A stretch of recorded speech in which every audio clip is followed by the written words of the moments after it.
All right, guys, Mikey here from Mikey's Iron Rage. And guys, I got an awesome video, actually a rare video for you today. And we're going to do it on Lee Haney at the 1987 German Grand Prix. And like I said, this is very rare footage. A friend of mine hooked me up with the footage, and so I hope you guys enjoy it. I mean, Lee Haney looked phenomenal here in 1987 at the German Grand Prix, which was like a month and a half after the Mr. Olympia contest. And in my opinion, I think 1987 was the best Lee Haney to ever step foot on a bodybuilding stage. Look at him. Look at him. He looks fucking great here in 1987. 1987 as a whole was the best year for Lee Haney. 1987 Mr. Olympia. Then he did a few other contests where obviously he placed first. I mean, in my opinion, he just had it all here in 1987. He was so paper thin skinned and so ripped, it's not even funny.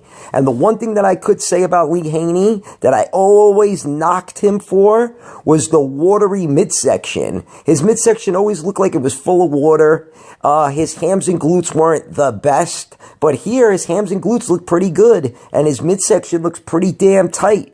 I mean, this is even better than the Mr. Olympia performance a month and a half before, in my opinion anyway. I mean, Lee Haney's one of the best Mr. Olympia champions of all time, tying Ronnie Coleman for 8 fucking titles, 8 Sandows. So that's 16 Sandows between Lee Haney and Ronnie Coleman. I mean, don't get me wrong, Ronnie Coleman was a little bit better than Lee Haney. Wow, look at the back shots, guys. Look at this rear double bicep. Just unbelievable. Look at that. Look at that fucking back shot. And that's one thing that I gotta say he brought up was that back. 1984, when he won his first Olympia, yeah, he looked good. 1985 and 86, he looked good, but 87 was unbelievable. And like I said, this is better than the Mr. Olympia.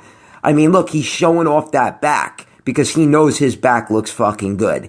I mean, Lee Haney is definitely, besides Ronnie Coleman and maybe Dorian Yates, I would say Lee Haney's my third favorite Mr. Olympia of all time. I mean, I like Jay Cutler and a few other guys, don't get me wrong, like my man Dexter the Blade Jackson, even though he only won it once. But Lee Haney's definitely in my top 3 best Mr. Olympia champions of all time. So guys, let me know what you think about this unbelievable Mr. Olympia performance by Lee Haney in 1987 at the German Grand Prix. Guys, if you liked the video, give it a thumbs up. If you haven't subscribed yet, hit the Kevin Levrone icon button. Mikey Strength and Fitness did that on purpose. Peace out, guys.